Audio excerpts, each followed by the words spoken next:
It's Sports by the Book at the South Point Studio. Here's Jeff Parles and Alex White. Welcome in. It's Sports by the Book. I'm Jeff Parles. Alex White's here as well. Neither of us got drafted last night, which was kind of a shame. I was really expecting the call, honestly. Were you?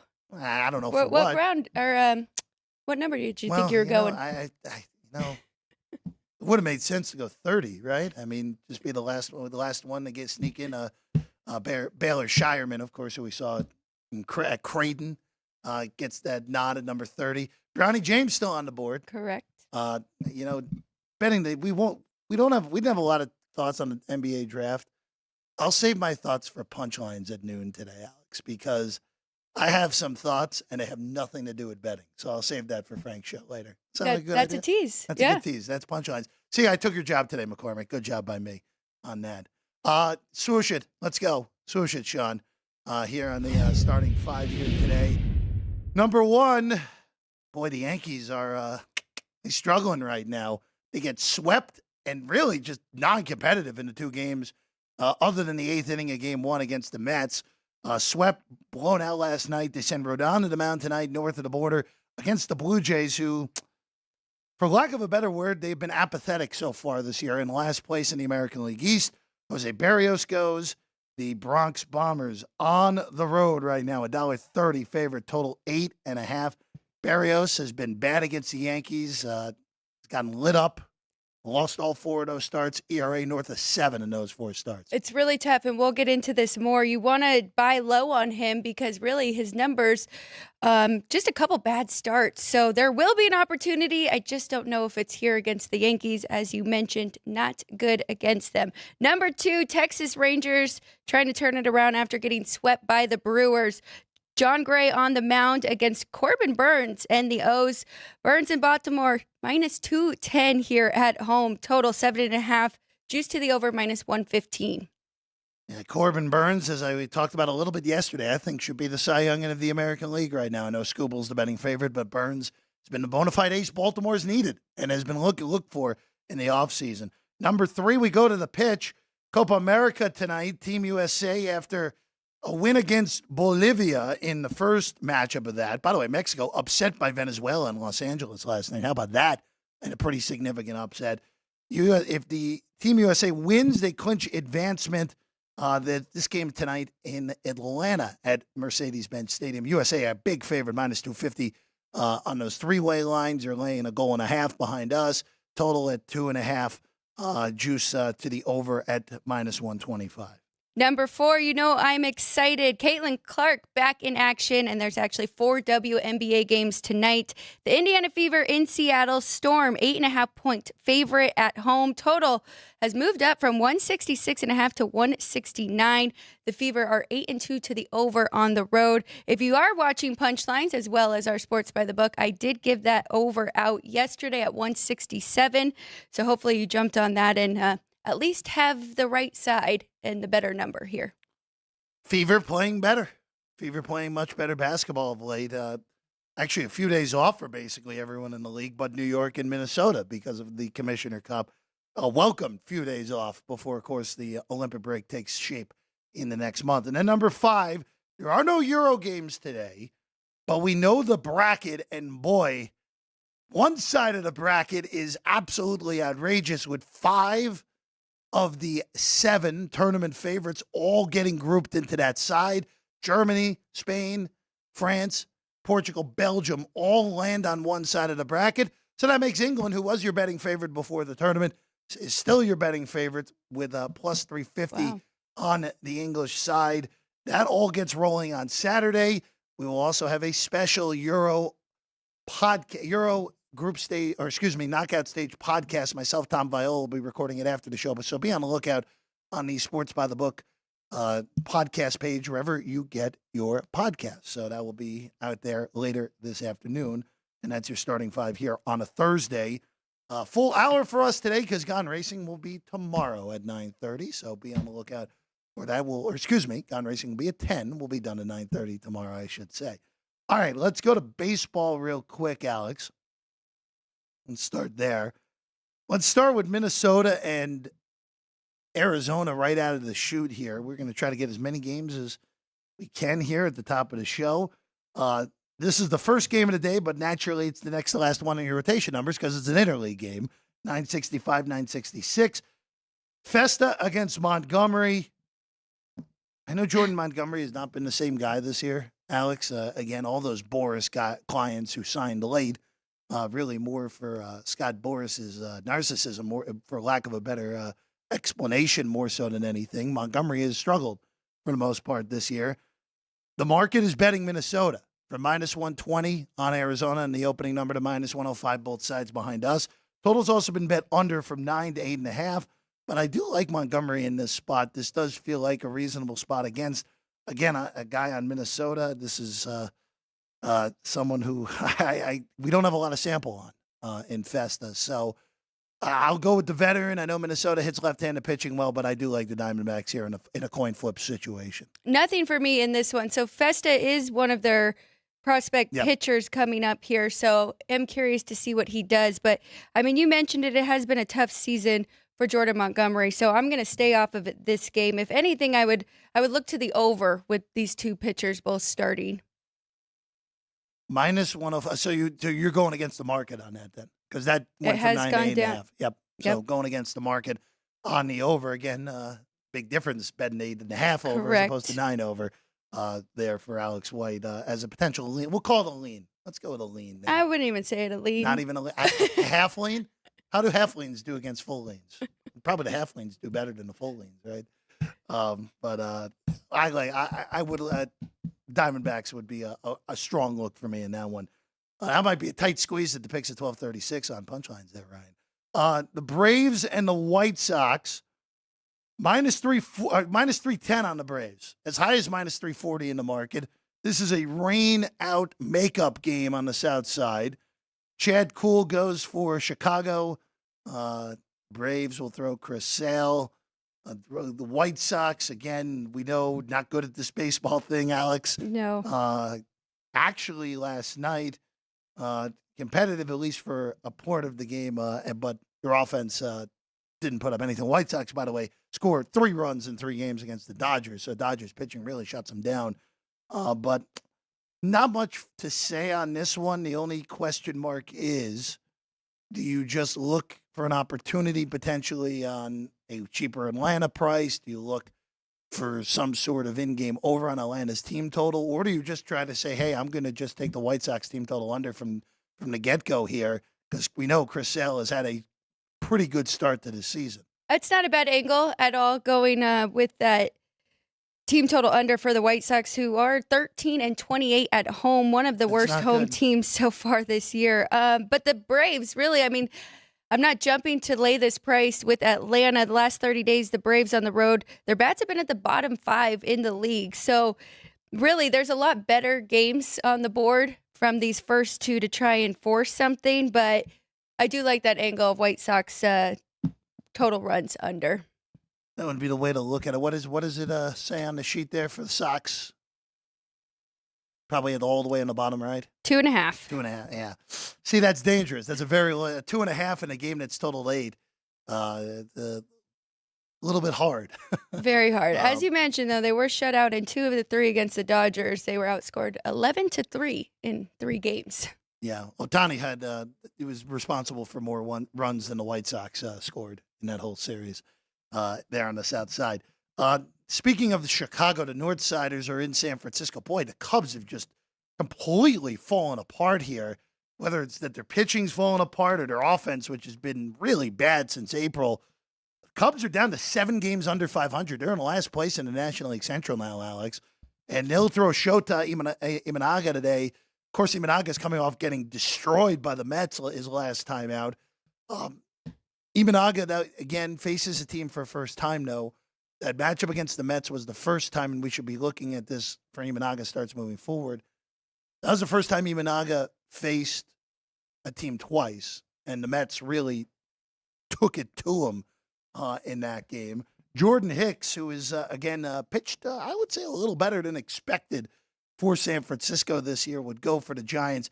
Basically a flip. Cubs are a small favorite behind us, minus 107. Total 7.5. Giants going for a sweep in this series, Alex. So lean for me in this one, under 4 in the first 5 innings. I do think we'll see a pretty good outing for both of these pitchers. Imanaga, as you mentioned, really bad outing against the Mets and then the Brewers as well. So those 2 bad starts, but if you take those out, I mean, his ERA is still 2.96, 81 strikeouts to 12 walks. So I think this is a good spot for him, even though the Giants have been really good against lefties, so you have to be careful there. As you mentioned, Jordan Hicks has been good, though, coming from more of a reliever spot to a starting spot here for the Giants. And Cubs are just struggling offensively. So I would look at this. I like the full game under, but still have to check weather as well, how it is there in San Francisco, but a lean to the under in the first 5. The big question at this point, more so than anything for the Cubs, is it's that offense. They can't score. Other than the 8-run outburst against the Mets last week, again, this team is really struggling on offense. They have for the better portion of 6 weeks now. Imanaga, you always have a question of a guy who, especially coming over from Japan, his first major league season. I know it's early, but hey, sometimes middle of the year, these guys hit a wall and they have to fight through it. Because, again, throwing more innings than they ever have. You see this with minor league guys as well. But, I would probably lean the way that you are. There are 4s, minus 115 under in the first 5, which you can still readily get out in the market right now. So that would be, I think, a strong lean on both of our accounts for that one. Zach Wheeler goes for Philadelphia. Tyler Rogers goes for the Marlins. How about this? How about minus 290 on Philadelphia here, Alex? With a total of 8. Wheeler, of course, has been excellent yet again. A Cy Young frontrunner for Philadelphia. The Marlins, the second worst record in the National League entering the day. Price is too steep, Alex. This is just one of those where the only thing I would consider doing would be looking to a Philly team total, potentially over. Now, full game over on 8, don't really love. You could also, if you really wanted to, I don't love laying a price with laying a run and a half, but I don't think that's awful on the Phillies there. But I would probably, again, this is more of a team total day, more so than anything, probably look to a team total on Philadelphia. Look to them going over that one. Again, they've hit left-handed pitching incredibly well this year, and Rogers has really had a rough go of it for the most part.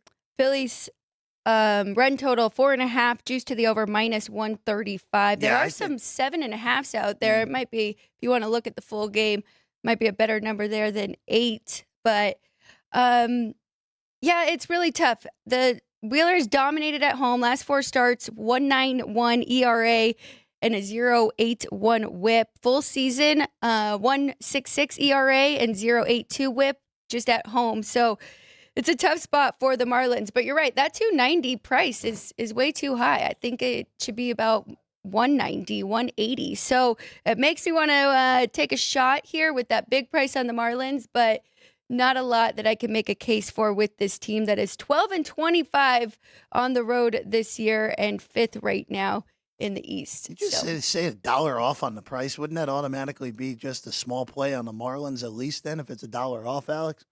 Take your medicine if the Marlins show up like the Marlins usually do. It's tough though, because there's a few dogs that I do think are mispriced today, and kind of deciding which one I like the most. I don't think it's Marlins right now. They aren't hitting on the road and they aren't really hitting against righties. So especially Zach Wheeler at home, I think there's some better dogs on the board. Looking to the Reds and the Cardinals here. Michaelis against Abbott, your pitching matchup in St. Louis. Cardinals, numbers be damned. The numbers don't look pretty, but here they are in command of the second wild card, playing pretty well. Minus 138 on St. Louis, plus 128 on Cincinnati. This total's been banged down a whole run from 8.5 to 7.5, Alex. This one's really tough. I think this is priced pretty perfectly. Both the side and the total. No real strong lean either way. I mean, both pitchers have been pretty good. Cardinals last 7 games, 5-2, hitting 287. So a lean there to the home team, but no, not strong enough to want to even lay that small price at minus 129. Let's go to one we teased in the starting 5. John Gray, Corbin Burns, your pitching matchup. for that one in Baltimore. Again, the Rangers going the wrong direction. The Orioles, again, Baltimore not playing their best baseball at the moment. Back-to-back series losses. They get swept down in Houston. They at least get yesterday against Cleveland to avoid being swept at home. Burns minus 190, plus 175 on a take back on Texas, 7.5. Your betting total here.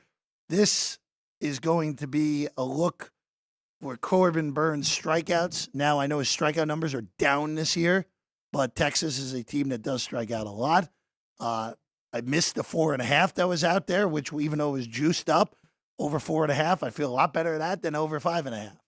But if you can find a 4.5, even if it is juice minus 135, minus 140, I think that is still good to play. That is much better than taking a 5.5, even or minus 105 right now. See, this is a dog that I would actually be interested in taking that big number here. I mean, John Gray, fantastic pitcher, 3.03 ERA, 68 strikeouts to his 19 walks. And I know it's Corbin Burns on the other side, who's 2.35 ERA, 94 strikeouts this season. But I still just think that number is a little bit too much here. The Rangers did get swept by Milwaukee, but they just came off. I'm going to look this up so I know exactly who it is. They just came off a series where they swept themselves. So, it was against the Royals, so that's not saying much. But 3 wins for them, then they lose 3 here.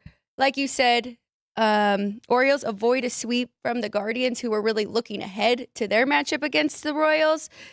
Shout out to Danny Burke, though, because we both liked Baltimore, said that price is a little high. He gave out the run line, and they did cover there. But I like John Gray in this spot. So trying to figure out what to do with it. Maybe look at the first 5. Maybe take a little bit out that plus 175, because I think this is a little bit inflated here for Burns. Burns, again, I still think at the moment should be the Cy Young favorite. Scooble still your Cy Young favorite at most spots. Looking to the Guardians and actually, no, we're not going to skip the Yankees and the Blue Jays because that was in the starting 5. The Yankees are an abject mess at the moment. Their offense, other than Soto and Judge, has been problematic. Well, and I guess I'll throw Volpe in there. The top 3 in the lineup has been really good. The rest of that lineup has struggled. J.D. Davis is batting cleanup. J.D. Davis got DFA'd by the Oakland A's. Not what you want of your team that's competing supposedly for a World Series. Starting pitching started to melt a little bit. Heel got hit up again yesterday. Cole got hammered on Tuesday. Now it's Carlos Rodon, who the last time we saw him, he got hammered against Berrios. So we mentioned Berrios has struggled historically against the Yankees, but a lot of tenure with a large tenure in Minnesota. Of course, we know that's the case with the Twins. Minus 130 on the Yankees, plus 120 on the take back on Baltimore. Total 8.5. This would be only a lean to the over here. That would be the only thing. But the Blue Jays, as I mentioned in the open, of all the teams in baseball this year, I think they're far and away the most disappointing. This was a team that supposedly was in the window. They've been in the wild card playoffs the last 2 years. Yes, I know they lost the last 2 years. They're 7 games under 500. Their offense has been very average, and their pitching has also been very average. Why they're 7 games under and really kind of out of things already in June, where they might be selling. They could be selling pieces as big as Vladdy Jr. at the trade deadline because of it. You're not wrong. They definitely have been a disappointment. Looking at Berrios' last few starts, though, I mean, he has really gone through it. He faced Cleveland twice, Milwaukee, and Baltimore. So his numbers are kind of skewed there. As I mentioned, I think there will be a time to jump back. And I know the Yankees are struggling right now. So, I mean, that plus 120 is a little tempting here, especially Rodon. You mentioned it. Last 3 starts, 4.05 ERA. Last 2 starts, I mean, 11 hits from the Braves, 7 earned runs in just 3 2/3 innings pitched. And then the Red Sox, 7 hits, 5 earned runs in 5 innings pitched at Fenway. So I would lean to the Blue Jays here, but it's not a very strong play for me. Here's one I know you do like. Guardians on the road in Kansas City tonight. The Royals send Michael Wacha. Ben Lively, not Blake, goes for Cleveland. 8.5 the total. The Royals, if you look at the wild card standings right now, the Royals and the Red Sox are in a virtual tie. Boston technically percentage points ahead of Kansas City because they've played 2 less games. So 43 and 37 better percentage point wise than 44 and 38. So a virtual tie for that final wild card spot in the American League. But Cleveland, Cleveland, even with the loss last night, still the best record in the American League entering the weekend. And this is a big series at that, with Kansas City again trying to get themselves right. Cleveland trying to extend down in the American League Central. Start of 4 here. Guardians small favorites. Have to give it to the Royals. Big comeback yesterday, so they didn't lose 2 of 3 to the Marlins. A 5-run, 2-out rally in the 8th there for them. But I love the Guardians here in this spot. Ben Lively has been very good. And Michael Wacha, this is really just his second start back. Remember, he was hurt for a little bit, coming back now. Cleveland, top 5 lineup in the last 30 days. Top 3 against righties in the last 30 days, averaging 5.7 runs in their last 7 games. So I think it's a great spot for the Guardians. I think it's a very cheap price, minus 108. I know they are on the road, but this team is 25 and 18 away from home this year as well. So they've been really good. I think it's a good time. I mean, if you've been betting the Guardians already, you've been making money. So keep going. I mean, they're hot right now. Cleveland, again, the best record in the American League. I don't think anyone expected that going into the year. They might be the first ones to get over the win total in probably about a month and a half, 2 months from now, if they can get into the 80s in August. Last one on the board today, Jack Flaherty against Daniel for the Angels. Flaherty and the Tigers, minus 144 behind us. This has been a huge mover on the Angels this morning, from plus 152 to plus 134 now on this one. Total 8.5, Alex. I have nothing in this one. I mean, Flaherty has been decently good, so potentially that way. Angels coming off a 3-game sweep over the Oakland Athletics. Can't really take anything from that. And Tigers lost 2 to the Phillies, so trying to have a bounce back spot here, but nothing for me in this one. I'm just a little surprised at how this price has moved. Flaherty, I guess there's some regression numbers mixed in there, and if you look deeper into the chart, but I don't know. And the Angels just had their best series of the year almost. So, and that had more to do with the opponent more so than anything. Right. So, I don't know. This pricing seems a little bit weird. Maybe just keep monitoring. If the Tigers somehow get south of minus 140, it's probably worth a look. But not right now. Still north of minus 140. All right, to the WNBA, Alex. 4 games tonight here on the docket. After nothing yesterday and a limited slate no slate on Monday. Minnesota, congratulations. You win the Commissioner's Cup. You get to play at noon Central Time in Dallas. Less than 48 hours later after the celebration. So I'll just ask you this. This is 9 right now in this game. 164.5. Wow. This total has been bet up. The hook has been taken off. It was 9.5. Is there anything to warrant a look at the Wings, even again, the battered roster with all those injuries, just because there could be a letdown factor with the Lynx less than 48 hours after winning the Commissioner Cup? Trying to think back last year to what the Liberty did after winning here against the Aces, but I'm taking that into consideration, definitely. I like the under in this one, and the bettors keep betting it up, so maybe wait until right before tip and get the best number. But I already went under 163.5. Now we have a better number here at 164.5. The Lynx they jumped up ahead of Connecticut, best defensive rating right now in the league. They play the second slowest. Now, these two did already play, and that game did go over, so that might be influencing bettors. But I do think we're going to see some type of regression, little fade spot for the Lynx. I'm going to use it in the total, though, with their offense and just go under the whole game total.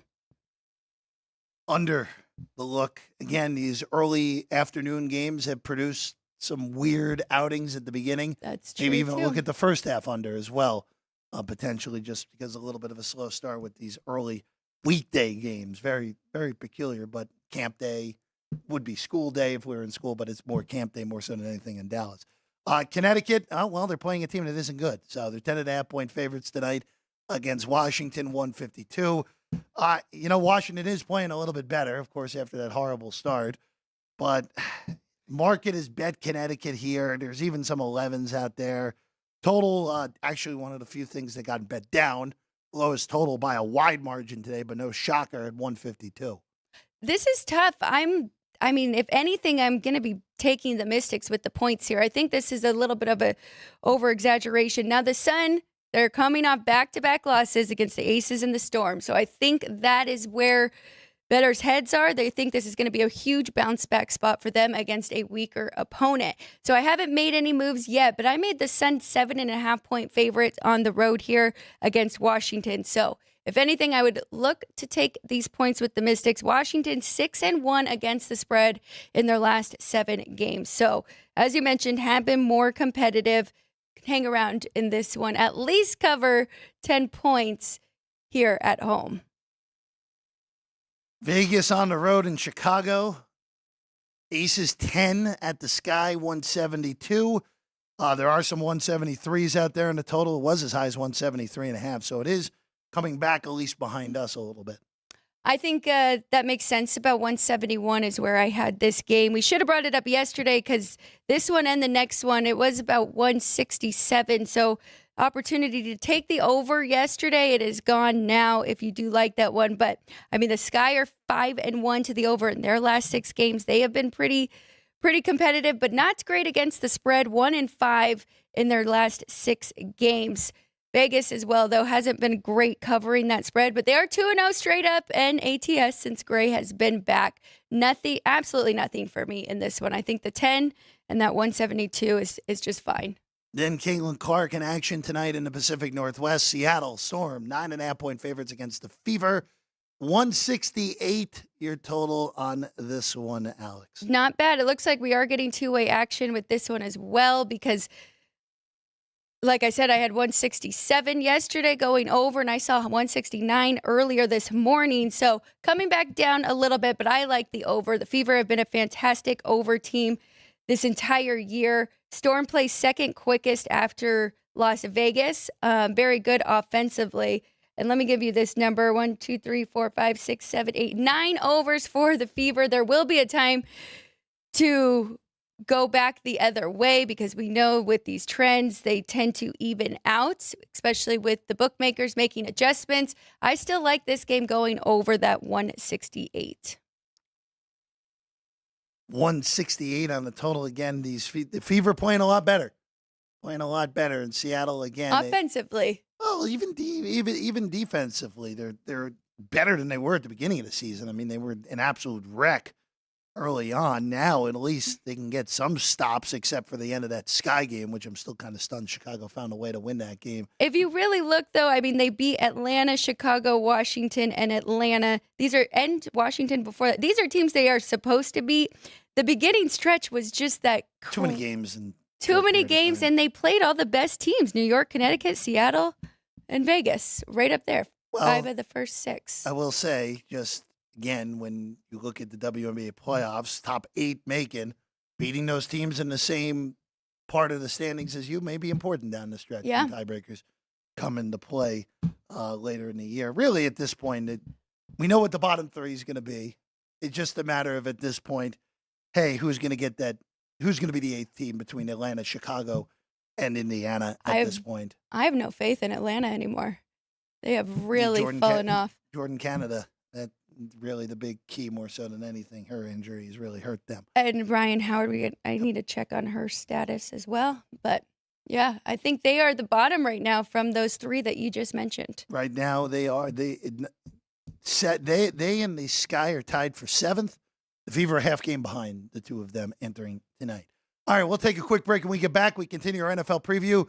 We go back to the NFC North. The Packers, the Vikings. We look at both of them when we come back. Sports by the Book, South Point Studio. From the South Point Studio. The perfect blend of sports. But I think the Niners are going to wear them down. Detroit Pistons lost their 36 games. Comedy. See over-under on that relationship lasting. I'm going to put mayo in the coffee. Yes. I am beautiful. And a whole lot of Pittsburgh. In Pittsburgh. Pittsburgh. Yeah. Pittsburgh. Join Ryan McCormick. That's at least 2 picks outside of our own in the first round next year. Oreo. And host Frank Nicotero. When I look at the clock, I go, Watch Punchlines live at noon every weekday.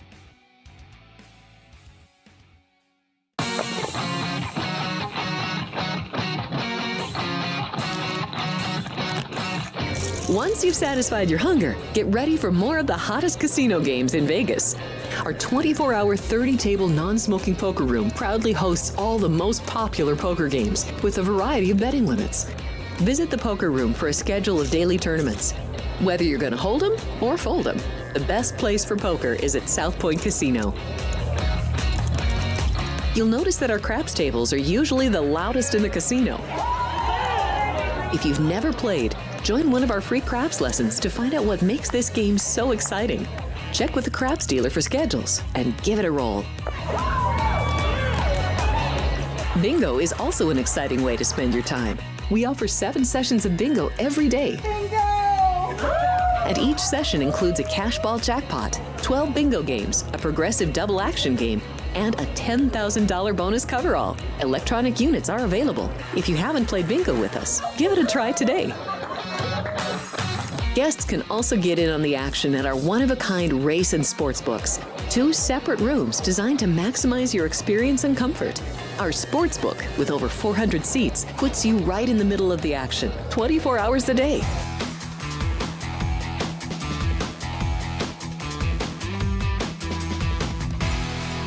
Welcome back in Sports by the Book. South Point Studio, Jeff Parles, Alex White alongside. If you're watching on the stream, shout out to you. B. Marte has been very kind to us the last few days. Super chat, if you super chat, we'll answer your question. Alicia Clark, Caitlin Clark, first field goal scorer parlay at 87-1. I feel like I can speak for you on this, Alex. We do not advise parlays to begin with. We especially do not advise parlays that have next to no shot. But hey, if you're putting pizza money on it, whatever. If you're doing it for the entertainment, I guess. Just don't do any significant money on it, please. Just save your money, spend it on better things than an 87-1 shot that probably won't hit. That is tough. And Alicia Clark, I love her. She is a great asset on the Aces and very good defensively. We don't even know if she's going to necessarily be starting. And Asia Wilson is always the best bet for who will score first in an Aces game. But yeah, it's a lot of fun. 87-1. Very interesting that they found that. Even Caitlin Clark is tough, though, right? With the Leah Boston and some other people. But we'll be rooting for that for you if you do put a couple bucks on that. Also, a shout out to JR from the ballpark. $2 beer night at the Las Vegas ballpark tonight. He brought up, and that is true. That is happening tonight. Are you going to go out there? Me, I won't be there tonight. I have something I got to take care of tonight. But I will not be there tonight either. Will Frank be there?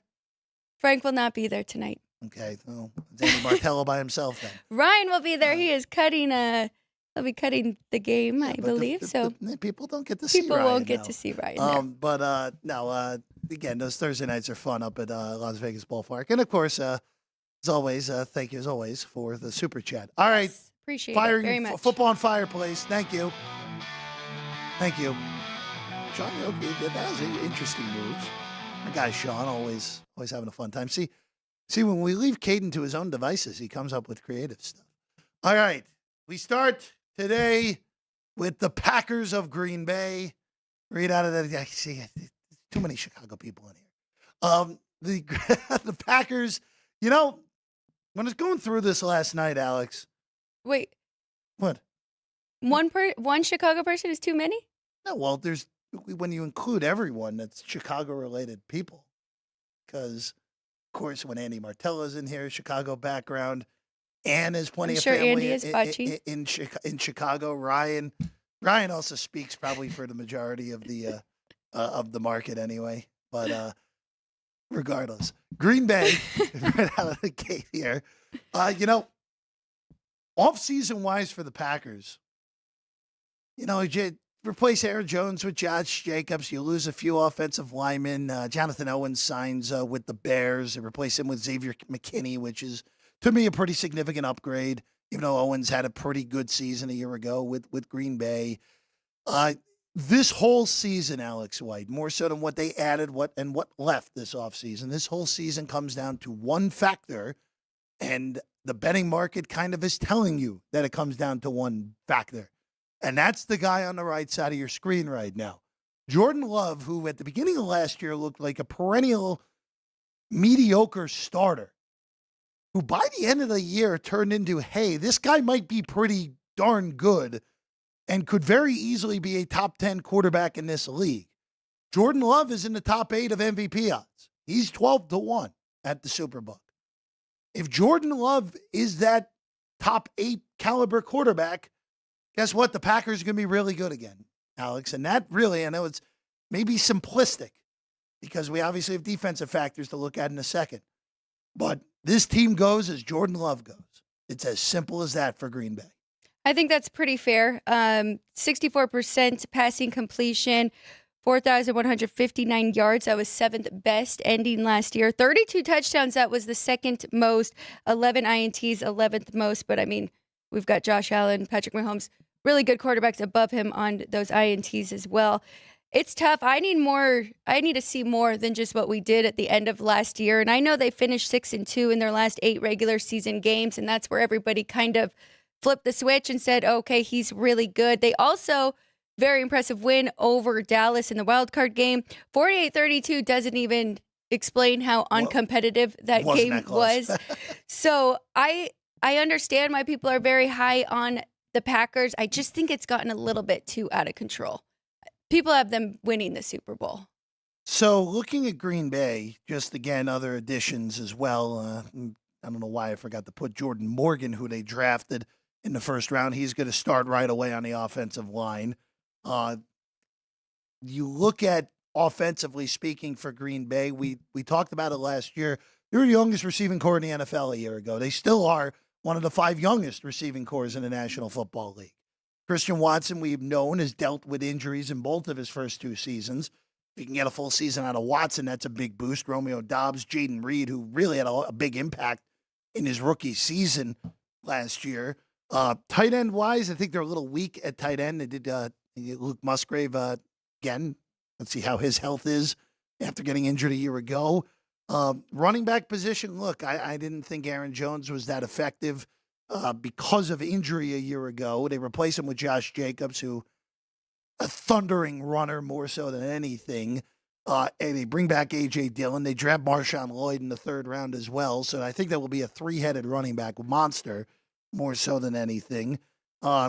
Yeah, I know Adam Stevenage is the offensive coordinator named. This is Matt LaFleur's offense. We know that. He calls the plays.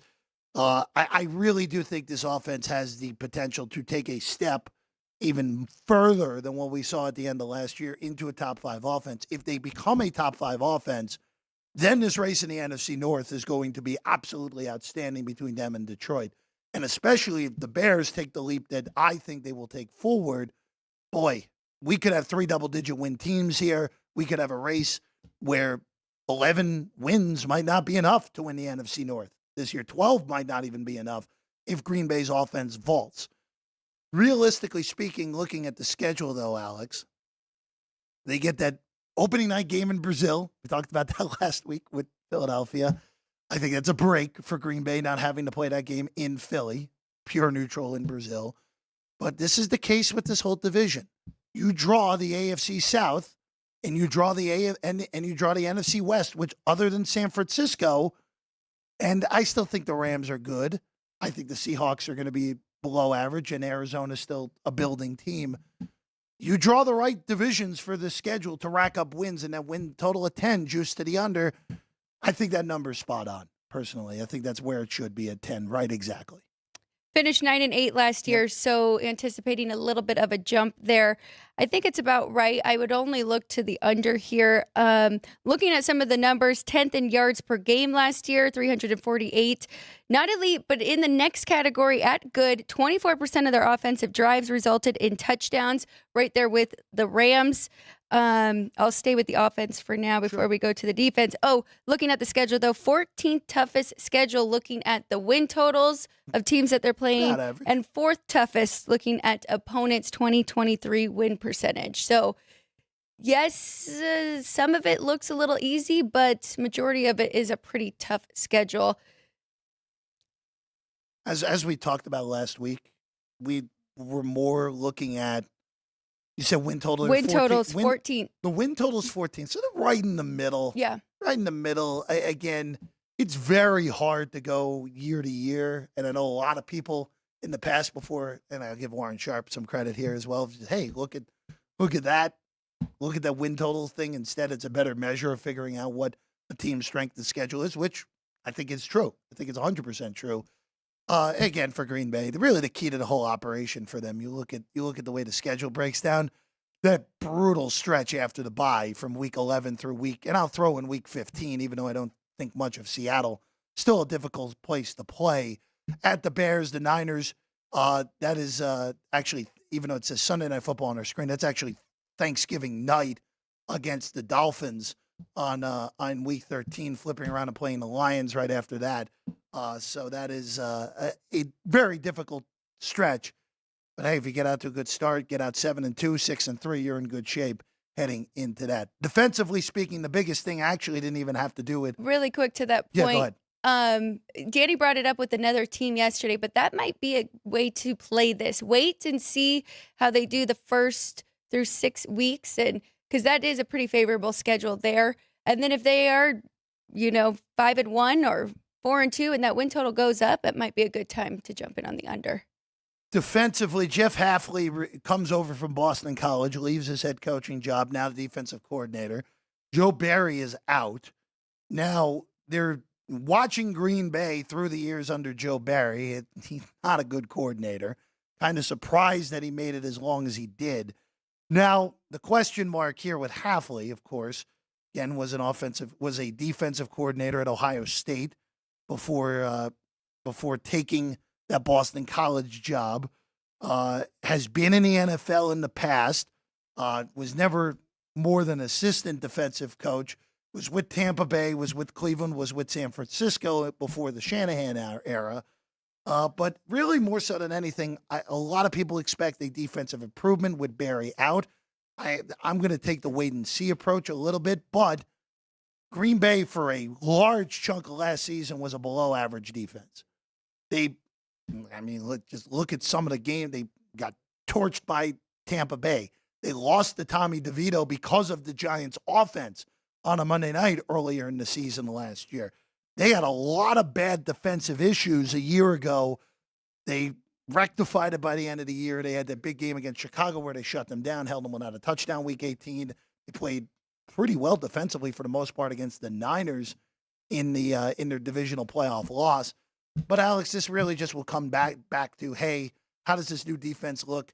Does Xavier McKinney in the secondary improve it? Does Rashawn Gary take another step forward as he's 40-1 to be Defensive Player of the Year? It's really tough because you do have a DC who hasn't been in the NFL since 2018. That is a pretty big gap there to go back to college and then back to the NFL. So we'll see what happens. I'm not 100% bought in, as you can tell, but as you mentioned, defense 22nd in yards per game allowed, giving up 345 on average, 13th in points allowed, so that is better, held teams to 21.4. And then right there in the middle here defensively, 21% of their opponent offensive drives resulted in touchdowns. Same right there with the Bears, Cincinnati, Indianapolis, and the LA Rams. So, matched the Rams very well on both of those two things, and they kind of finished the year similar as well, right there. Almost, right there. First game in the playoffs for both of them. A lot of unknowns, but also definitely moving in the right direction. And we know this organization has done very well with prepping their quarterback. So they waited a long time for Jordan Love to be ready. He struggled a little bit at the beginning of last year, then looked very good. So I'm not taking that away. I do think he could be a top 10, maybe top 15 quarterback in the league, but still, that win total is just right there at 10. Green Bay is a playoff team for me, and with Jordan Love, I think takes another step forward. I really do. I think he takes another step forward into being a top 8 guy. I don't know if they make the Super Bowl good. They're going to be a pretty popular pick for people that are going to try to go and fade San Francisco and Detroit in that market. Yep. I don't know if they're good enough to win 3 straight playoff games, especially if they have to go on the road to a Detroit or a San Francisco mixed in that run. I like them more than any of the East teams. I can tell you that. I like them more than Philadelphia. I like them more than Dallas. We get the NFC South next week. I know I like them more than any of those teams in that division, but may be an uphill battle in order to go deeper than, hey, where they were a year ago, maybe an NFC title game. I do think them at over $2 to win the division is worth a shot, though.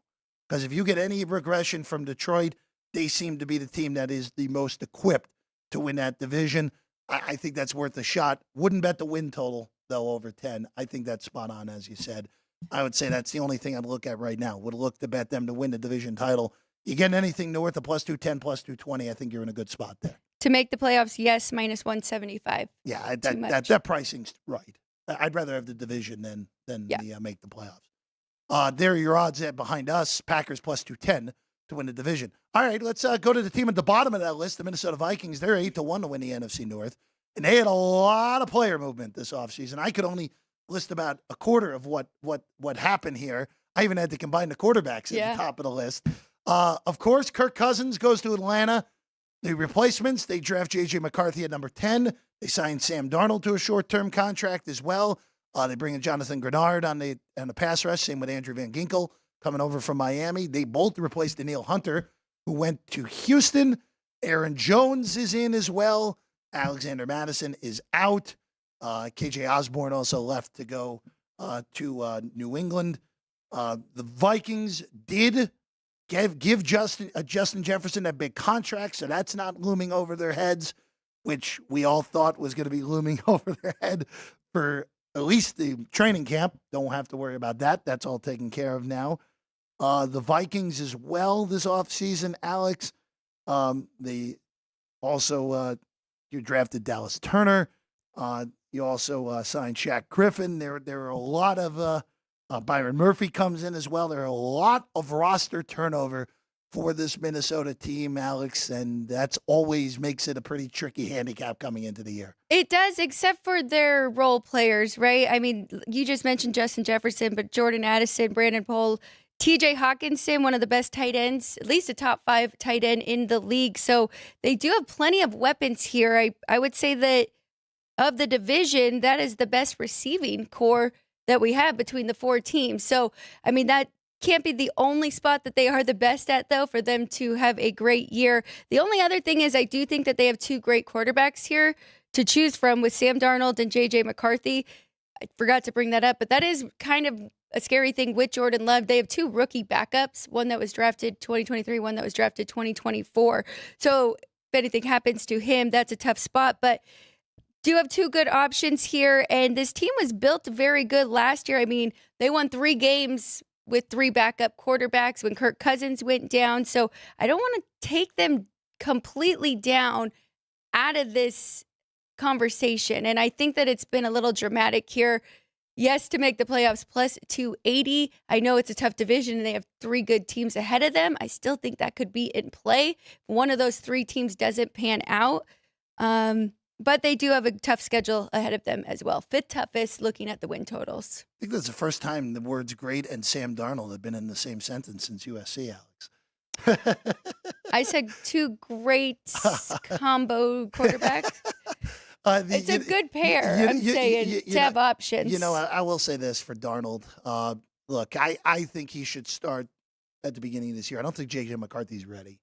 And the way, you brought up Minnesota's schedule. You put it on the screen there, Sean. Other than week one, where they go with the Giants on the road, where the Giants are small favorite at home, small favorite. I think that's probably right. That's a game I'm going to tell you right now. There's no chance I'm betting it in week one. I think it'll be a complete stay off in week one. But that schedule, the rest of the left side is brutal, brutal. You get no help right out of the gate, where you get the Niners right away in your home opener. I guess you'd rather have the Niners on a short week because the Niners are playing Monday night, week 1, but still a brutal draw. Houston, we expect Houston to be a playoff team in the AFC again. On the road at the Packers, that Jets game, which would have been Aaron Rodgers returning to multiple scenes of the crime in Minneapolis, where he obviously had a lot of success against the Vikings in his career. But that game's in London, so they don't even get home field in that game. That's a total neutral in London. All right, bye week. They shouldn't lose that week, Alex. But the rest of that, look at that. Detroit at the Rams on a short week. The Colts, who I don't think will be a pushover. I mean, they're at Jacksonville, at Tennessee, at the Bears. There's a real shot this team, unless if they end up being favored week 1 against the Giants on the road, a real shot they're not favored again until week 13. Very possible that that's the case. That's a brutal schedule for Minnesota. And it's funny because we talked about the other teams where, hey, drawing the right divisions is important. Doesn't work for Minnesota in this spot, because actually being in the third place schedule this year is arguably harder than the second place schedule that Green Bay has, just because of how we're projecting some of these third place teams that are going to be better than second place teams from a year ago. This team the schedule is just so hard. And look, I think we see J.J. McCarthy at some point this year. I don't think we see him early. And that's brutal schedule at the beginning. They could get out 1-8, and that's lights out. Even though I like this roster. Yeah. If you put them in the NFC South with an NFC South schedule, they could go 9-8. Absolutely. But this is just too brutal of a schedule and too hard of a division as well. And the sick part about that early season schedule, they only played 2 division games in that first half. It's only going to get, you're going to have all those division games at the back end on top of it. It really is brutal. There's still a lot of unknowns. We can't already have the Bears making the playoffs when we don't even know how their rookie quarterback is going to be. So it's tough, we really don't know what the Texans, the Rams, the Colts. So things could change, as the year goes on, where you think it is set up to just have a bunch of losses in a row. Things change, and some teams overachieve and some teams underachieve. But Minnesota plus 280 to make the playoffs. I will say this. Sean, you can go back to the initial additions, departures graphic real quick, because Kevin O'Connell's 30-1 to be coach of the year on the bottom right of your screen. If Minnesota stays in this thing, I thought Kevin O'Connell, and I know he wasn't going to win because everyone was so anti-Vikings the year that they won a division 2 years ago because they were the quote-unquote fraud team. And look, they ended up losing in the first round of the playoffs. I get it. I thought Kevin O'Connell should have really warranted a better push that year than he got. If Minnesota's in this thing, if Minnesota's a potential playoff team, there are much worse bets at 30-1 than Kevin O'Connell. I think that would be worth. This is one to monitor. This is one to monitor in season because, quite frankly, if they beat the Giants week 1, there's going to be no change in that market. It's a coin flip game. Right. There'll be no change in that market. Be on the lookout. Be aware. Because if they are competitive with San Francisco week 2 and beat Houston week 3, you might have to get in.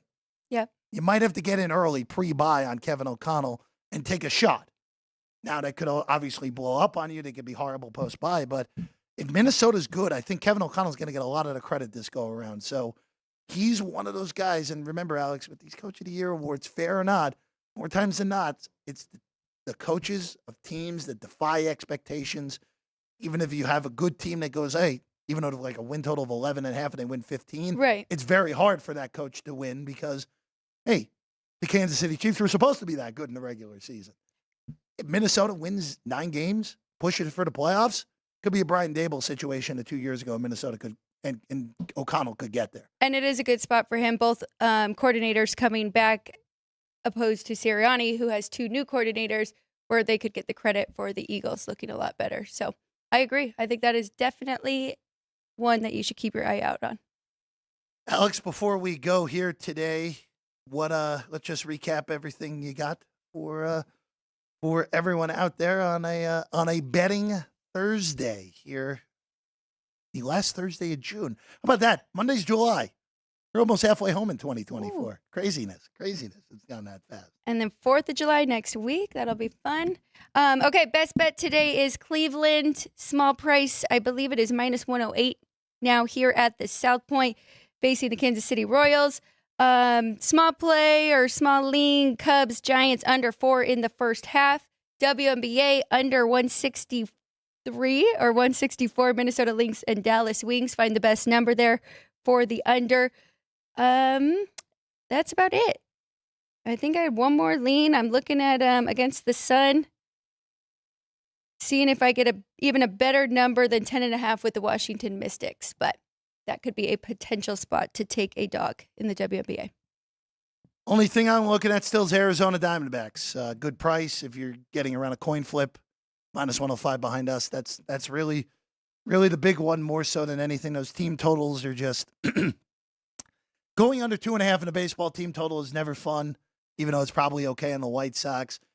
You could go over 4.5 on the Phillies team total if you want as well. That will be a strong lean. We'll have to see because picks at 12:36. That Diamondback game starts at 12:40. It might be too quick for everybody. Who knows? We might have to figure that one out. Ryan McCormick is here, as he is always, getting ready for Punchlines, which is coming at noon. Don't worry, I stalled so you can get your glasses on. Don't worry, I got her. I know the assignment there, Ryan. Thank you. Thank you. Other than myself today, which Thursday I'm always with Frank. Yeah. What's on the show? Well, the staple with you is a fungo trivia for Frank. It is. So we'll be doing that. We've got picks at 12:36, of course. So Frankie Fungo is going to have a pick, as well as Jeff. We've got a good amount of posts with punchlines, a good amount of some fun games. Jeff, Frank, and myself are going to build a wide receiver room based on $15, or I guess $10, and some stuff with the NHL, the NBA last night. So yeah, you gotta tune in at noon. I was scared for a second. You gave us more money on that wide receiver room. It would have changed what I sent you last night. Which, of course, we're going through this, Alex, because PFF put out, I guess it was about 10 days ago now. Yeah. Build your wide receiver room on $10. And I was thinking, Ryan's going to be nice. Max of 4. No, 5. Okay, cool. Yep. Just eliminate everyone from the top half of the graphic. You just got to be I still smart. think I built a pretty good room. I'm sure you did as well. Yeah. We'll just I'm have sure to have Frank the people in the comments let us managed to know end what up they with 5 think. Steelers, even though there's only one on even though there's only one on the graphic. Yeah. So Have to stay tuned for Punchlines at 12. Yes, Find out who they have. tomorrow, we're back at 9. Kaluch joins us. Kaluch. Only a half hour for us tomorrow because Gone Racing back tomorrow on a Friday. Again, the NASCAR slate this week. We are in Nashville. There are not many better places on the NASCAR circuit than Nashville, for plenty of reasons there. Looking forward to that with Brennan Gaughan and Jeff Motley tomorrow. Alex, we're back tomorrow. Good luck on all your plays tonight. Hopefully we did well yesterday. So let's keep this thing rolling here on Sports by the Book. I'm Jeff Parles. Caden, Sean, A+ work today. I'll give you an A+, which may turn down to an A for Sean, but an A+ for Caden in the corner over there. We'll see you again tomorrow. Sports by the Book, South Point Studio.